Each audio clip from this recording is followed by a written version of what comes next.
Hey everyone! Today's hairstyle idea was inspired by the cool twist braid worn by Lagertha at her faux wedding in Season 4. I started out with the side parting and sectioned out two small pieces of hair on either temple, which I clipped out of the way. Beginning on the left, I picked up some hair, split it into two, and began a French rope twist braid. This is done by wrapping the bottom piece over the top, adding hair into the new bottom piece, and then wrapping that over the top, and so on and so on. Unlike a rope braid, there's no twisting individual strands first, so in a sense it's actually a little easier. I've used this technique several times before, and I'll have some of those videos linked in the description just in case it's something you like and may want to see more of. I should also mention that I'm gathering hair for the braid from my hairline only, and I'm carrying it to the very nape of my neck. This is where it gets a little tricky. You can definitely continue the rope twist effect, but when I came to my neck, I chose to convert to the rope braid. Since I've been twisting sections away from my face, I wanted to keep with that pattern, so this meant I had to twist my two individual strands towards my face first, before meshing them together in a braid that kept with the form that I already had going on. I know this sounds confusing, so I'm going to link my Game of Thrones Dany braids in the underbar. It's basically the same thing with the exception of different placement on the head, and in that video I kind of discuss it a little bit more in detail.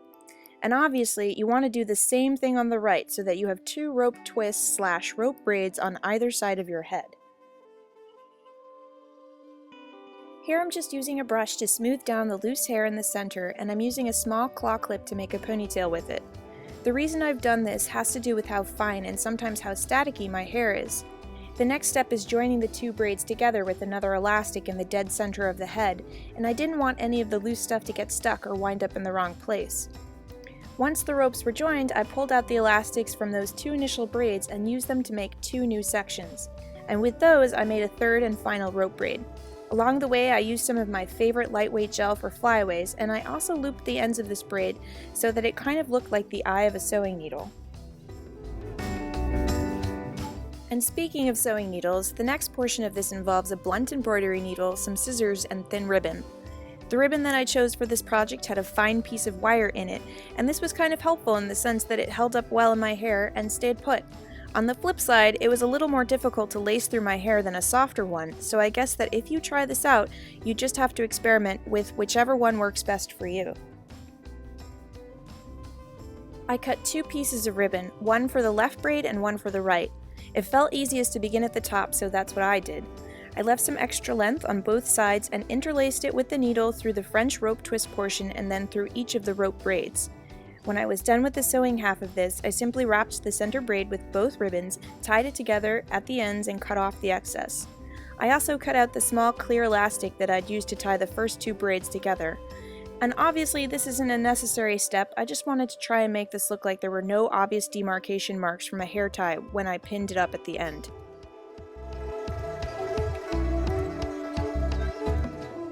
Before going forward, I decided that I needed to liven up my straight hair, so I pulled out my mini hair waver and went to work at the two sections at my temples. I love this little tool because it's so inexpensive and such an easy way to recreate some of the flowy Viking texture that you see on the show. And then, using the same needle, I cut a soft piece of ribbon, looped it through the eye, and tied a knot. I'm kind of using it like a hair hook here. You can see that first I put the hair through the ribbon, then I use the needle to guide where the section will go, and lastly I pull it through.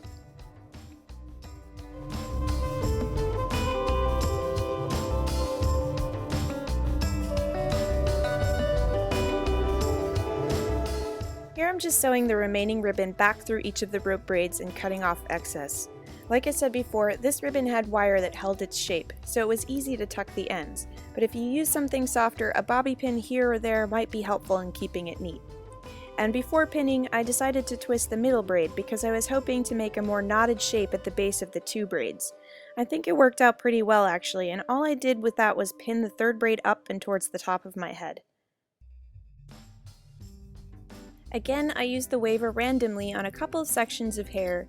I had thought about doing it all, but ended up enjoying the strange contrast between wavy and straight.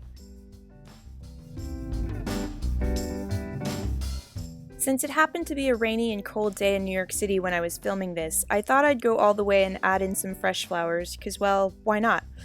I had this great yellow and green bouquet from a local bodega, and it was the green stuff that stood out to me and looked perfect for what I was trying to copy.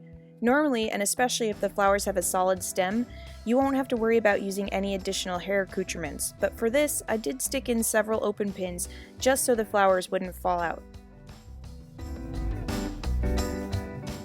Anyway, I've reached the end of my video today. Hope you all enjoyed this somewhat festive and eccentric hair idea, and until next time, have fun and keep braiding. Bye!